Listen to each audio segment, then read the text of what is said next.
Hello, calling all future tech wizards, all future educators as well. Are you ready to unlock the secrets of the iGCSE computer science theory?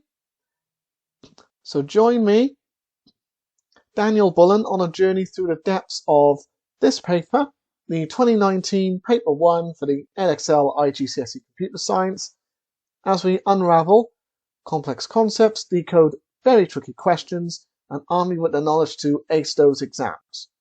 So you could be seasoned coder or seasoned person with theory, or you could be dipping your toes into the world of computer science for the very first time.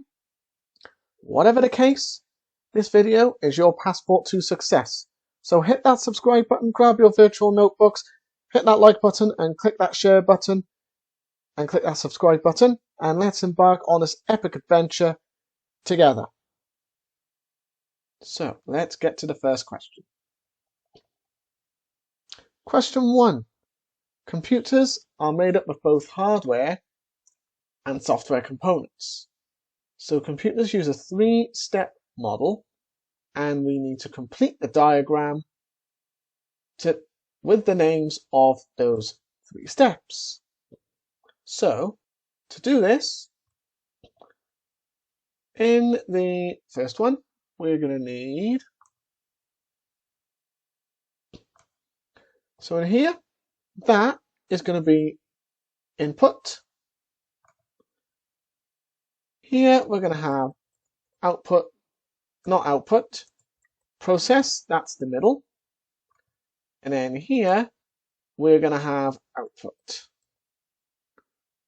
That will get you 3 marks, no problem. Next one, we need to identify the hardware component responsible for controlling the fetch, decode, execute cycle. Process of elimination. It's not cache. It's not going to be ROM, and it's not going to be the address bus. Address buses transport memory addresses. ROM is only for memory. Cache is memory, so it's going to be B, the central processing unit. On to the next one.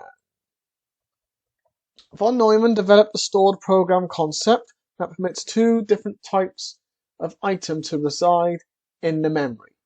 So we're going to name the 2 types. So 1 mark for saying data, 1 mark for saying instructions. Okay, let's move on to the next one.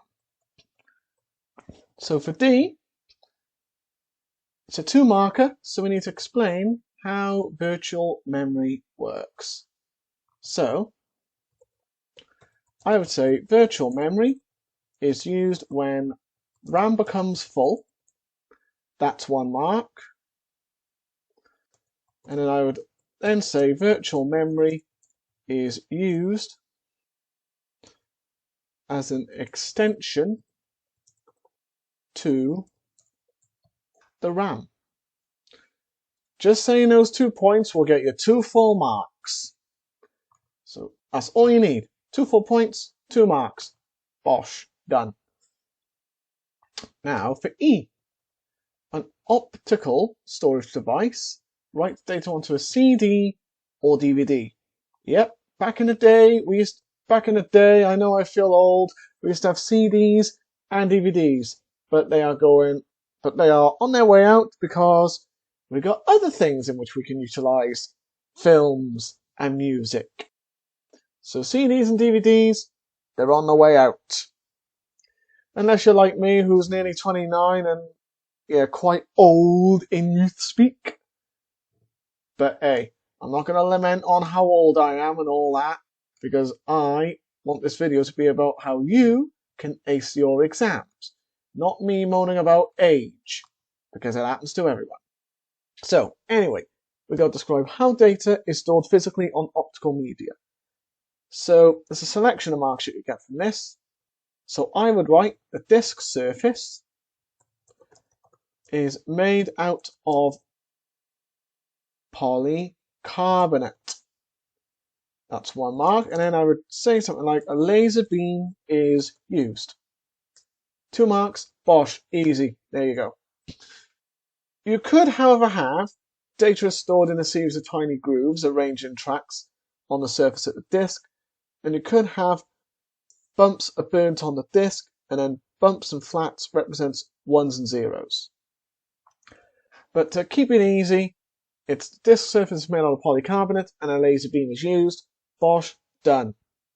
That's our 2 marks right there. Shall we press on? So a disk formatting program is an example of a type of software, so we need to identify this type. Process elimination. It's not going to be A, because that is solely for security purposes. It's not going to be B, because it's designed to end user tasks rather than manage the computer itself. If you say C, right, that's because the software is used to translate a high-level program into machine code. So the correct answer is, drum roll, boom, boom, boom, boom, system software. Yep, so system software is the answer. Right, question number 2. Press on, shall we? Press on we will. So, Zephyr and Robert work for a company that makes washing machines. Zephyr writes user manuals for washing machines and he stores these documents in the cloud. Yes, cloud meaning internet storage. So, cloud storage provider shares responsibility for data security. So we need to state one responsibility for each of them. So, Zephyr's responsibility. So we want one of his responsibilities, so you can choose from 5. Not sharing his credentials. Well, duh, that's common sense. You could have not having automatic login to cloud. You could have change your password regularly, password protect documents, or choose strong credentials. I would just say not sharing your credentials. Well, duh. What do you think is going to happen if you share credentials? Before you know it, you've got somebody going, ooh, I like all this. Right, that's 1. You need 1 responsibility for the cloud storage divider. Keep it simple, just say encryption. Because what you can do there is you can scramble the data, make it unreadable unless you're the person who's got access to that. Or you could have, they will need to have backup and restore procedures in place in case anything happens to that cloud service. You can have policy and procedures effectively preventing an insider attack. But if it was me, I would say backup and restore procedures, which is a responsibility for the cloud storage provider. Okay, press on we will. For B, Robert programs the robots that make parts of the washing machines. So Zephyr writes the user manuals, but they have different levels of access to folders and files on the company network.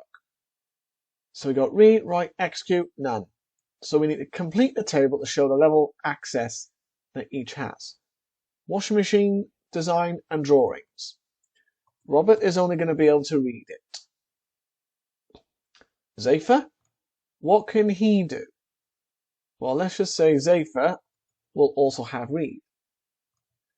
Okay, folder manuals for new machines. Robert is going to have 0 access, so if you're Robert out there watching this, you're out of luck. But if you're Zephyr, you can read and write. Or if you say write and read, doesn't matter, you're still going to get 2 marks. And if you make a boo-boo, spelling mistake, they'll ignore it. So that is your answer there. And that is question 2B. On to move on. So Zephyr uses a browser to view web pages on Pearson's website by typing in a URL, which is a uniform resource locator, into the browser. So figure 1 shows you exactly the URL. So what we need to do, we got the Pearson's machine and we got Zephyr's machine. So it's got different MAC addresses, IP version 4 address, IP version 4 subnet mask. Where Pearson's machine is the web domain, Xavier's machine is the web browser. Where Pearson's machine is a web page, Xavier's machine is a uniform resource locator. So domain name server is used in this process. We need to identify the input and the output when it comes to the name server. So the input, you could just have URL of the Pearson website. That's one. And the output, you could just have Pearson's machine IP version 4 address. You could, however, put the IP address in for Pearson's machine, but we don't need to worry about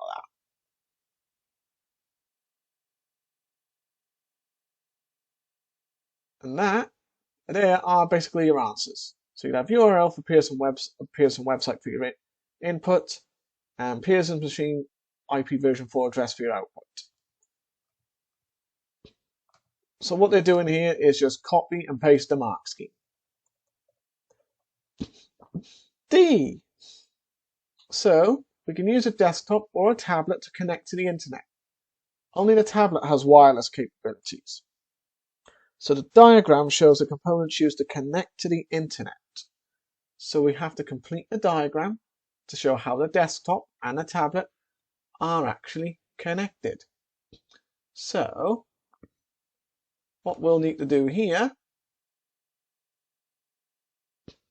is we need a line. So one of the things we'll need is a line. So desktop, that is going to connect to a switch. A modem is going to connect to an internet service provider.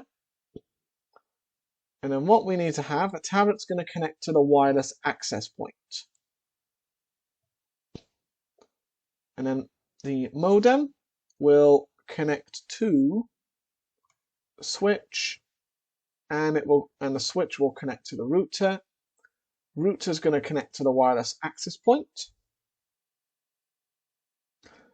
The modem, however, can also connect with the router, as can the switch and the wireless access point. So something like that will get you 6 marks. Very little problem. So that is 6 marks in the bag. So 1 mark for the connection. Let's go on to question 3. So Israel works in an office building where she has access to different types of network. Israel uses different types of networks for different tasks. So we need to name the type of network she uses to print a document on the printer in the office next door. So this is to print a document on the printer in the office next door. And then this one, it's going to be a LAN, or local area network. That is the correct answer that they want. They will, however, allow for a personal area network. But in this case, we only want a LAN. Next one. So we need to name a type of network that she uses to order stationery from an online supplier. It's a wide area network, or a WAN. That's literally it. That's 1 mark in a bag. Right. Next one. You need to identify a measurement used for network data speeds. It's actually going to be A, which is megabits per second. It's not going to be megapixels per second, because that's images rather than data speeds. C is not going to be megacycles, It's not associated with network speeds. Megahertz, nope, not associated with data speeds. So it's megabits per second. That is the correct answer. Okay? C.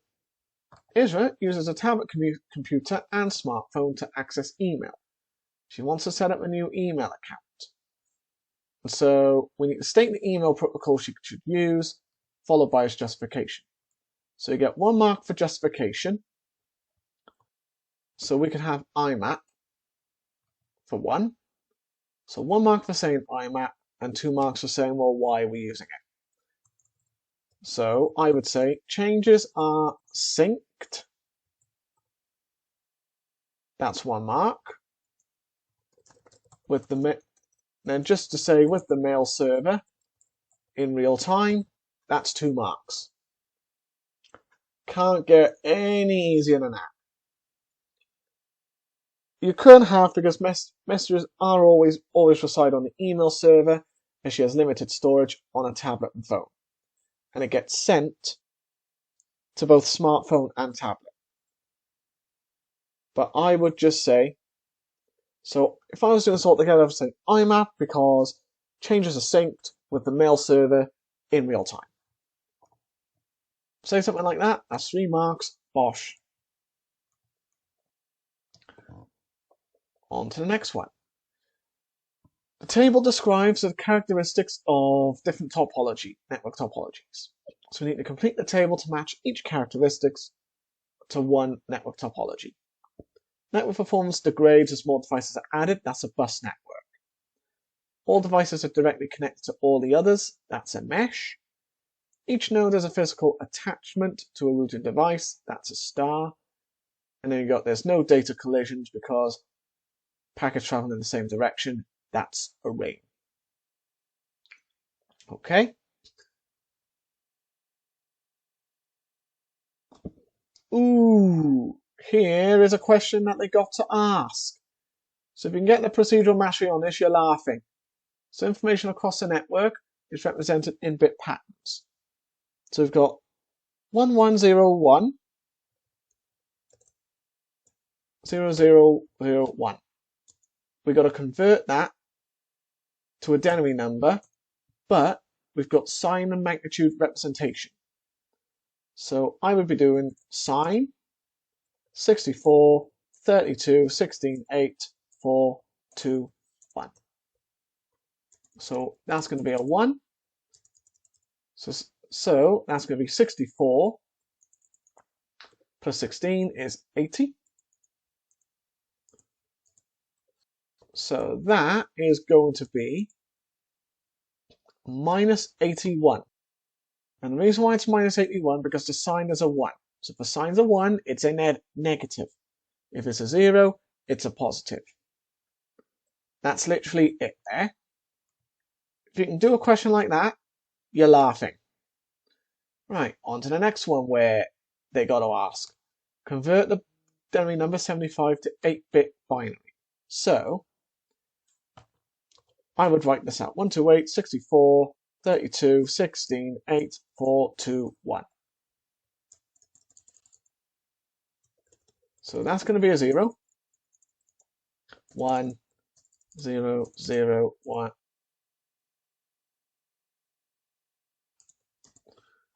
Right, so that is going to be,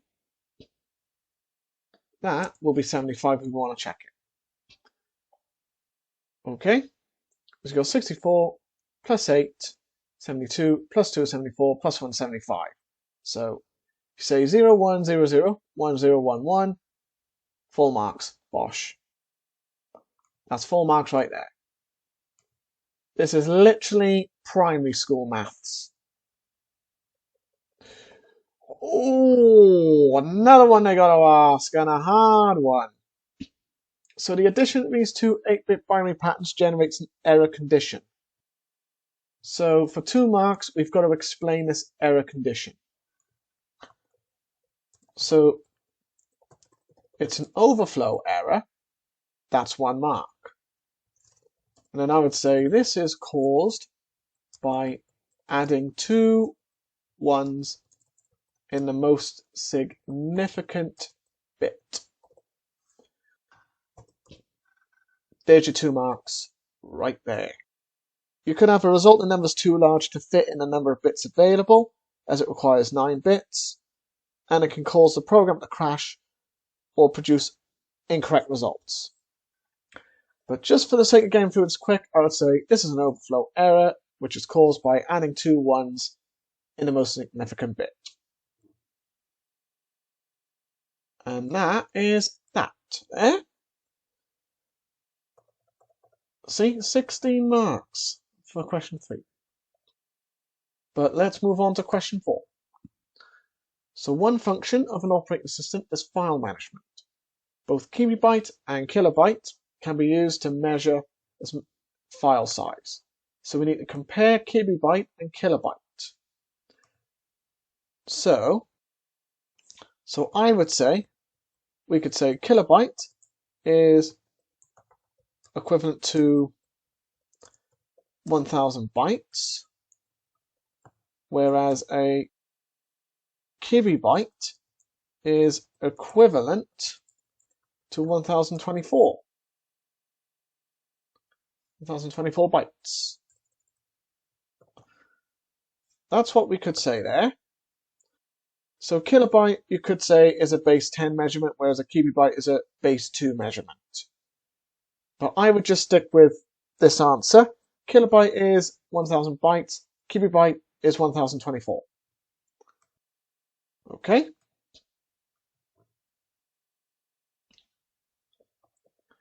Okay, so this one is a little bit of a hard one. An image is 2322 pixels high and 4128 pixels wide. So the image is stored with a 16 color bit depth. The metadata for the image is 975 bytes.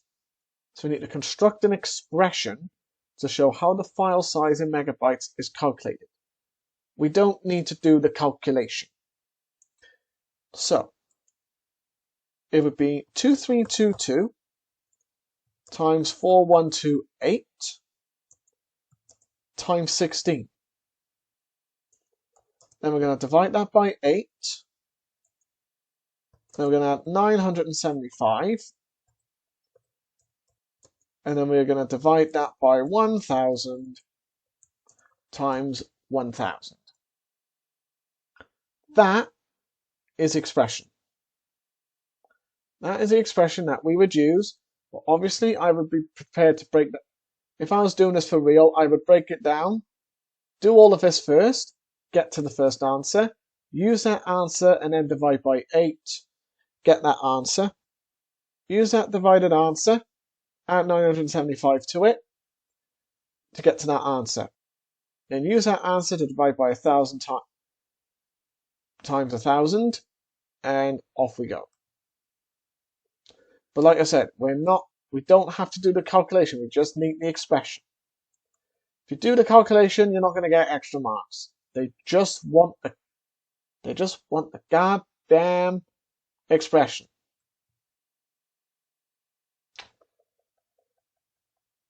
Ooh. Got some good ones here. Okay. So for this one, operating systems often include compression software to reduce file sizes. So we need to give 2 reasons for reducing them. Obvious one, save disk space. That's reason number 1. Reason number 2, reduce transmission time. We can also have meet email attachment size restrictions. So if you Outlook, it's 20 megabytes is a restricted size. And I believe for Google, there isn't such a limit. But for Microsoft, it's up to 20. Okay. Next one, we need to give 2 drawbacks of using compression software. So, first one would be compressing the file takes execution time. That's 1 mark. And then I would say the file size can increase. which is another one. You could also have can affect the quality of the file. You can have if the compression utility uses a lossy algorithm, some of the data will be permanently removed and you won't be able to reconstruct the original file. So if you have answers like these, you're well on your way to getting those high grades that you want.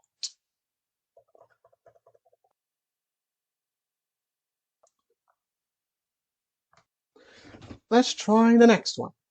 So a text file is stored on a hard disk. So the file holds information from one side of a sheet of paper. So the sheet of paper is represented as a grid of 80 columns wide and 66 rows long. So each cell in the grid has single 2-byte Unicode character. So the file has 40 characters of metadata, and the hard disk allocates space of blocks of 1024 bytes. So we need to construct an expression to show the number of blocks required to store the file. So we don't need the calculation. Just need to use the numbers that they've given us to do this. So 80 times 66, 80 columns wide times 66 rows long. Times that by 2, the 2-byte Unicode character. That's 1 mark. And then what we're going to do is we are going to add 40 to that. And then we're going to divide by 1024.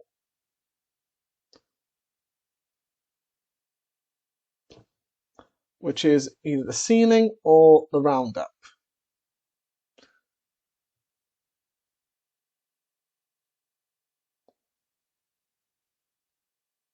So what we can do here, we can then say either ceiling or roundup. So either one of those will get you the extra mark.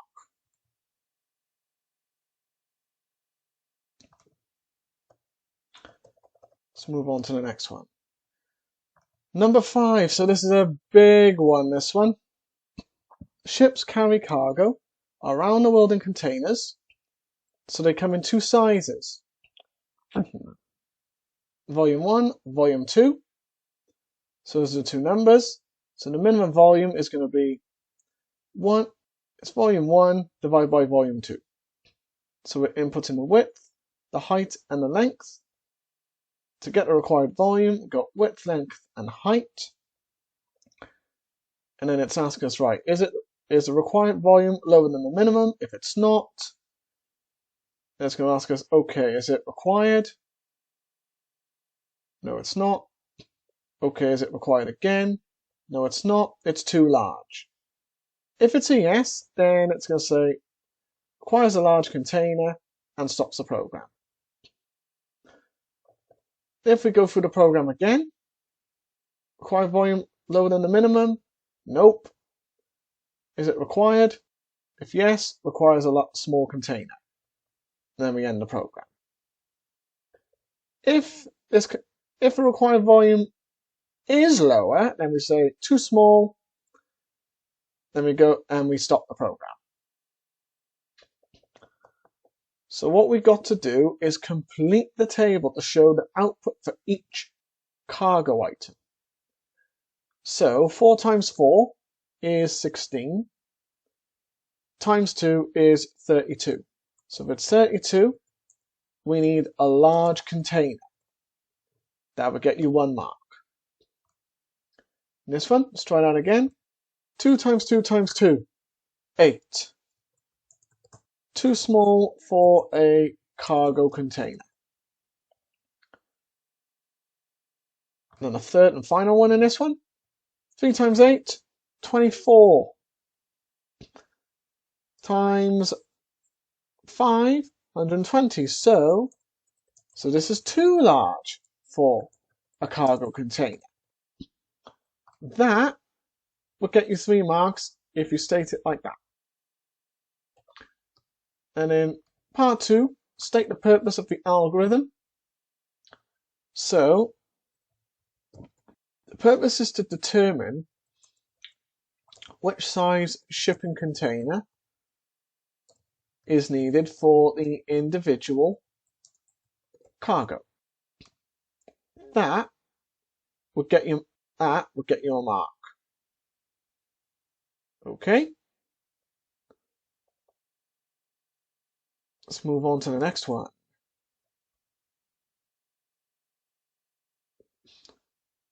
So B, each ship is registered to a state. Figure 3 shows a partially completed algorithm written in pseudocode.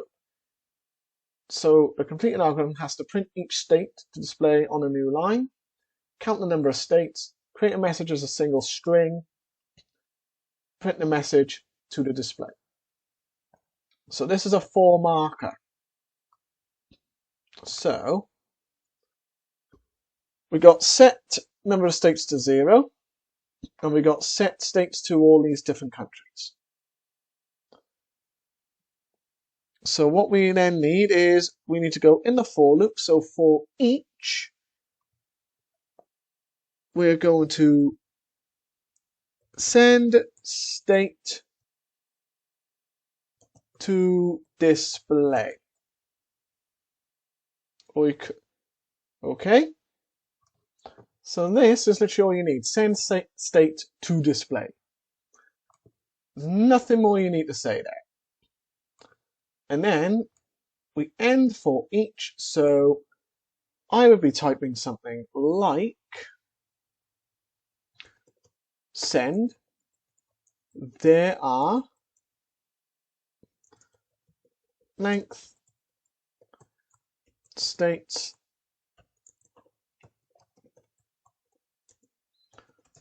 to display. That is how we would need to write that pseudocode.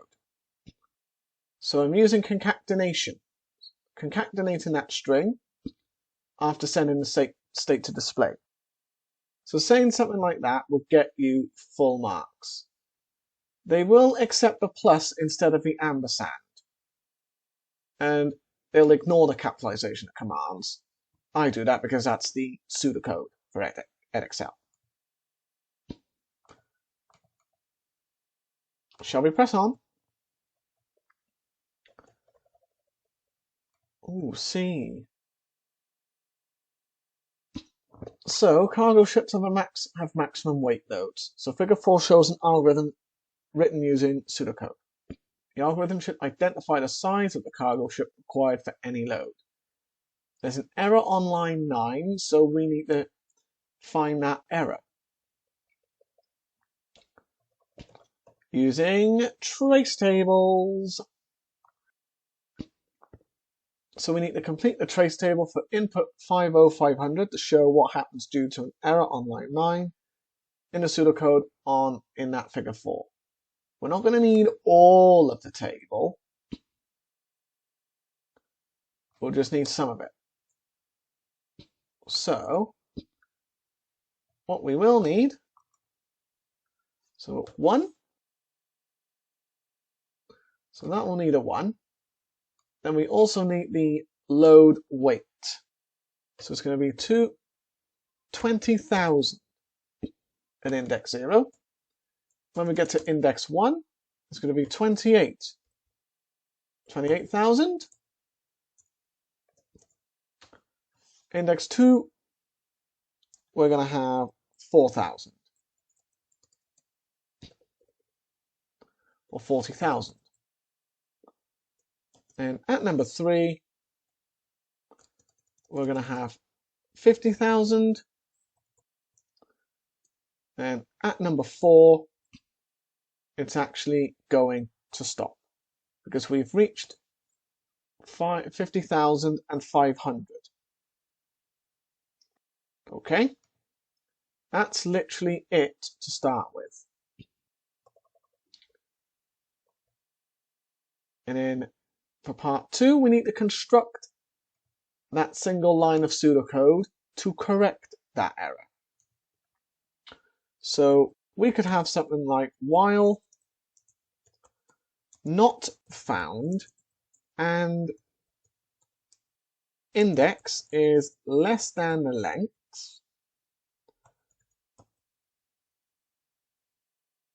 we are going to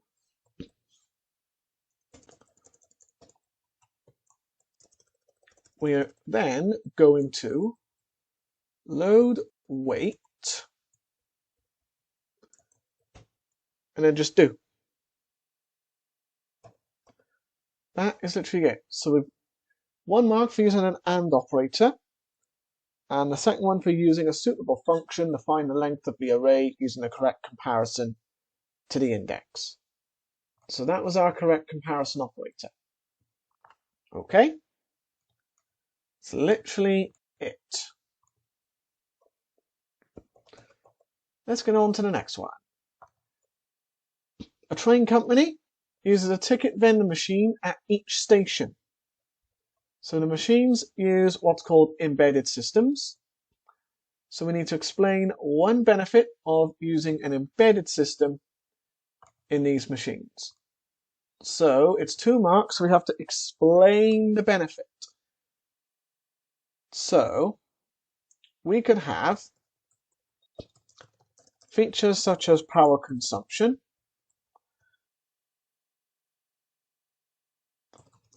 can be optimized to fit one specific task. That'd be 2 marks. So 1 mark for naming the feature, like power consumption or processor, memory, number and type of components or physical size. That's 1 mark. To get the extra, you need to say it can be optimized or chosen to fit one specific task. That's 2 marks, right in the back. On with the next one. Customers use a touchscreen to select their destination. They can pay by cash or bank card.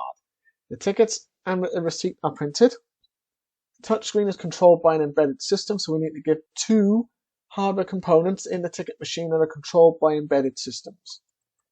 It's going to be a printer, if you're going to print out the tickets. And then I would also say a bank card, because it's going to be done through a reader or a scanner. Just got to scan the details to see if it's correct. Or you could have cash input and giving change device, or you could have a bank card contactless. But if you say printer and bank card, that's 1 mark nonetheless. Then we've got part 3. Ticket machine uses data encryption when a customer pays using a bank card. State why data encryption is used in this case. Easy one. To prevent unauthorized people from reading the bank card information. That's literally all you need to say. To prevent unauthorized people from reading the bank card information. Bosh. Done. Okay, now we're starting to get into the big boys. So, we need to compare 4 features of high-level and low-level programming languages. So, you could say, if I was doing this, I would be talking about readability. So readability, high-level languages are easily readable by a human as it's designed to look like English, whereas a low-level language is binary patterns. That would get you 1 mark. Next point I mentioned would be portability. So code is written in high-level language is easier to access across machines, whereas low-level languages is for that specific piece of hardware. That would be my second one. And then I would also say uses. So low-level languages are used to commonly write program for hardware or devices, whereas high-level languages you can use that to write higher-level applications like your word processors. And then my last point would be optimization. So low-level languages will improve performance, especially say hardware, whereas high-level languages, you have to go through lots of layers of software to actually get to the hardware. So that is all I would mention. You could have ease of use as well, but they only want 4. If you put in another one, you won't get an extra mark. But the other one you could have is ease of use, where high-level languages, they have tools, functions, libraries, and development environments accessible even by those with no knowledge, whereas low-level languages, you need the expertise and a depth of knowledge to be able to program using low-level. Okay, on to the next one we must. Okay, so this one's a little bit of a big one now. So this one is a very big one. That is the meat and potatoes, where you've got to put a lot more effort in that. So artificial intelligence in many forms has increased an impact in our lives. So we need to discuss the statement considering the characteristics, uses, ethical issues. So this is a discussion one. Okay? So what they're looking for, we need to demonstrate comprehensive knowledge and understanding by selecting relevant knowledge and understanding of the key principles of computer science to support the discussion being presented. So discussion shows have to be well developed and have a sustained line of reasoning that's clear, coherent, and logically structured. So we can mention. So AI is computers that are able to exhibit some human thought. So AI is implemented in software and could also involve the use of neural networks, which is networking using neurons.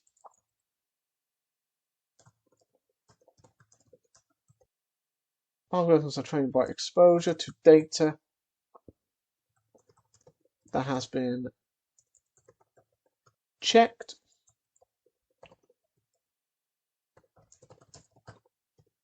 and algorithms will learn by identifying commonalities between the checked data. So from this, algorithms will make predictions for new data based on prior learning. So it's learning.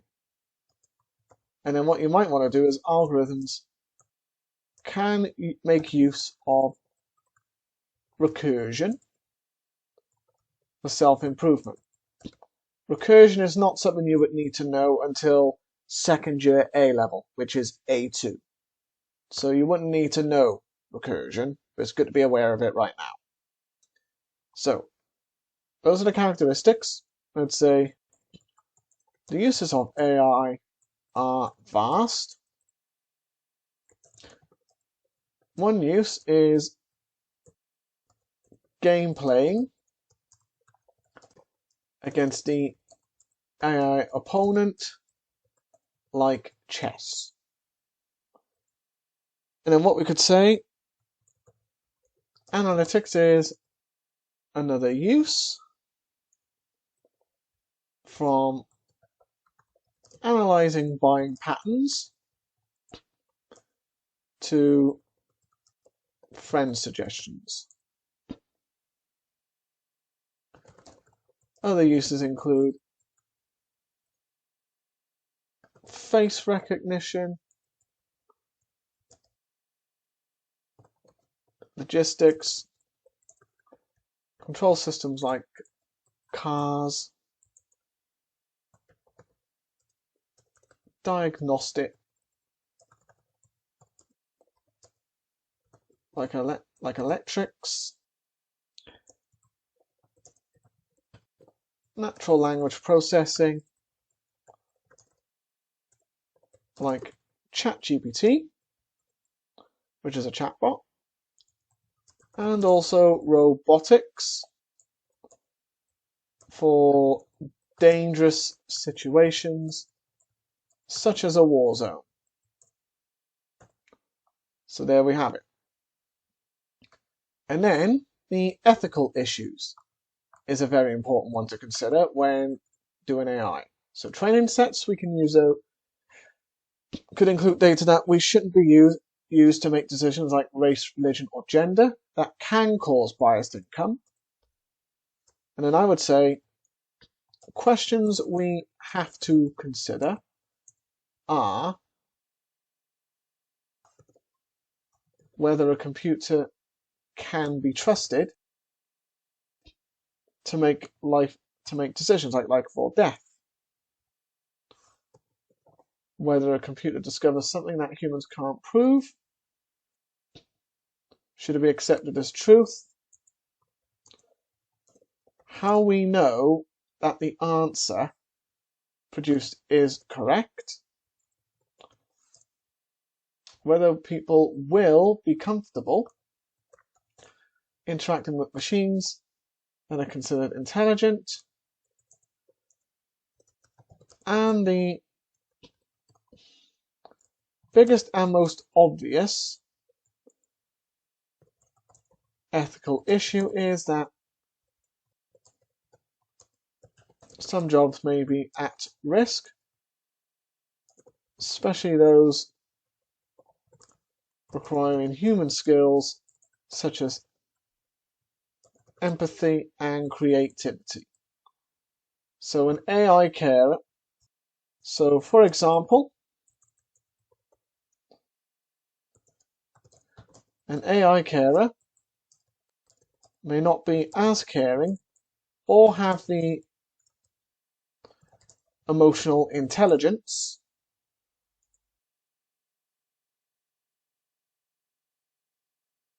that a human carer will have. So in something like that, so we've got a good, I think we got a good response there. So I would probably go about 4, maybe 5 on the border. Because we've got that comprehensive knowledge and understanding by selecting relevant knowledge and understanding of key principles of computer science, and we're supporting the discussion being presented. So we've tried to make it well developed, got some line of reasoning, and it's obviously clear, coherent, and it's obviously logically structured. So I've added in some of my own knowledge. Processing to chatbots.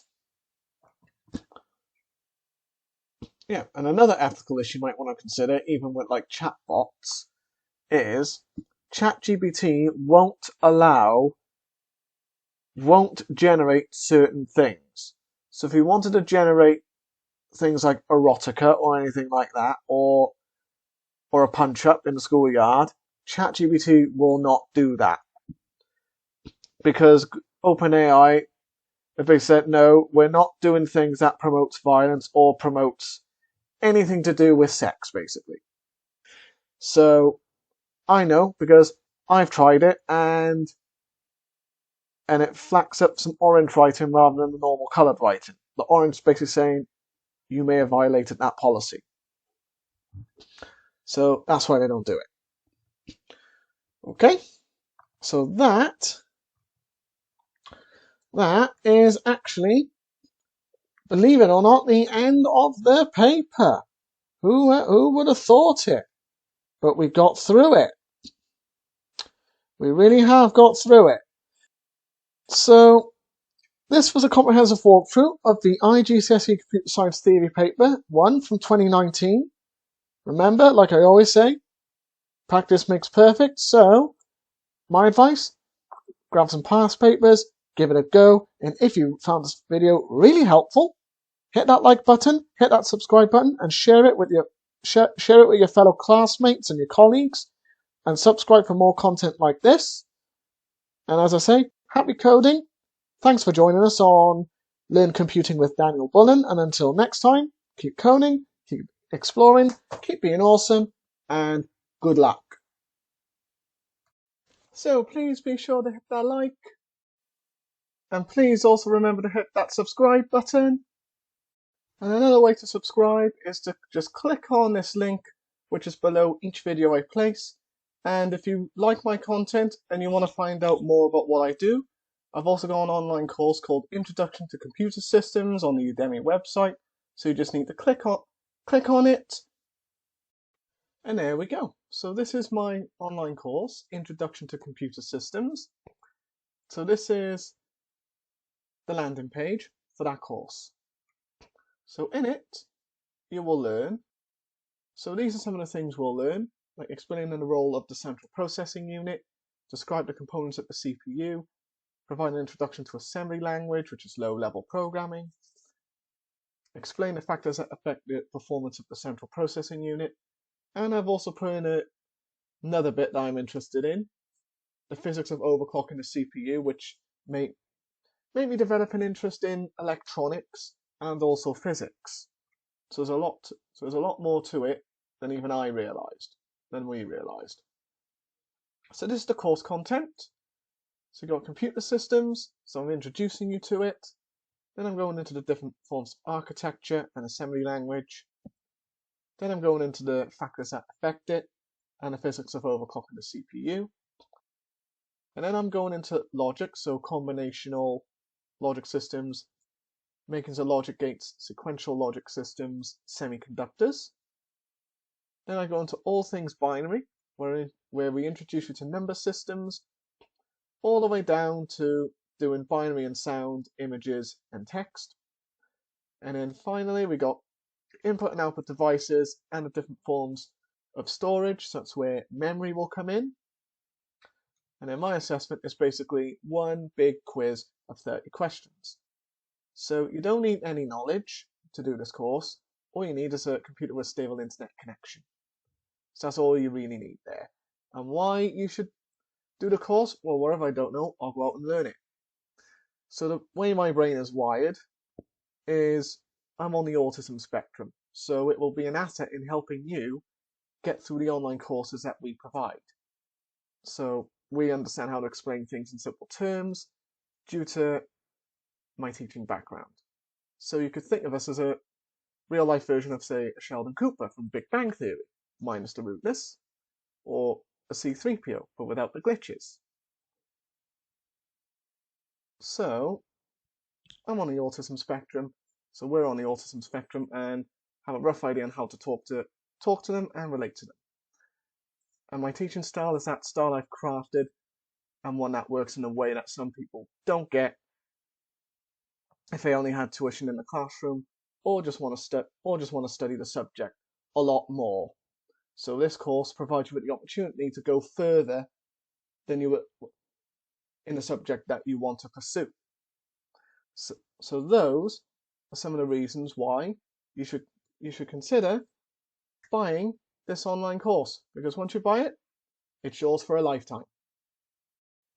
For some of my videos, I will go through programming tasks. So if you want to do these yourself, I have put a Replit link below on my programming videos. So you just click on REPL,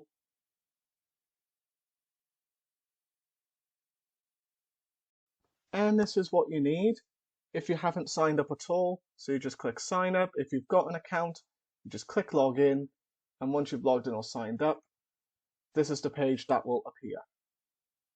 So if I was to log in right now,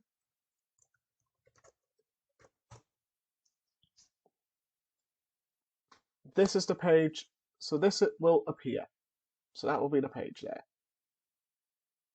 And in addition to all that, I am also a private tutor where I offer my private tutoring services specializing in ICT and computer science. And I look forward to you coming to me for lessons. Goodbye for now.